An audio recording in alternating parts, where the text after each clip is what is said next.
There are two types of stem cells left over in the umbilical cord, blood, and tissue. Let's discuss how they differ and how they're being used today. The first type of stem cell is a hematopoietic or an HSC, and they are found in limited quantities left over in the umbilical cord blood. They are your blood and immune system stem cells, and they give rise to your blood and immune system.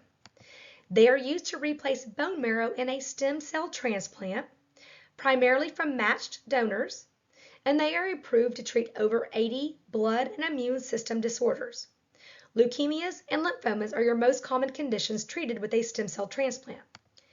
Unfortunately, there are a few limitations of storing these types of cells for transplant medicine. There are a limited number of stem cells left over in the cord blood. And because these cells cannot be replicated or grown out to make more, you would only get one use for this kind of treatment. And the likelihood of your family using cord blood is extremely low. In fact, there haven't been many releases of cord blood in the private cord blood banks, despite them being around for over 30 years. This is not for personal use. You would use a matched donor to treat this type of condition. If you think about it, your child would not want to use their own stem cells in this situation.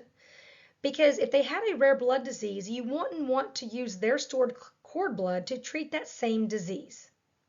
And by saving cord blood, you really are saving a blood source that has a limited amount of hematopoietic stem cells in that source. This is why banks don't give you a live stem cell count. Their traditional banks really give you a TNC or a total nucleated cell count. That does not equate to live stem cells.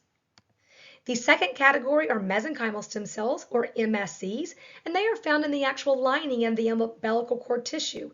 There are a few left over in the blood, but primarily in the umbilical cord tissue. And they are used in regenerative medicine to repair or regenerate damage to your child's body for personal use in more common types of conditions. And we'll go over some of these conditions in a few slides. Regenerative medicine essentially harnesses the body's ability to heal itself, and it utilizes mesenchymal stem cells to differentiate or repair damaged cells caused by disease or caused by injury. And the awesome thing about these stem cells is they can promote self-healing. So essentially, they're helping get to the root cause of the disease or the injury. And these stem cells can self-replicate to make potentially billions. And this is important for multiple uses.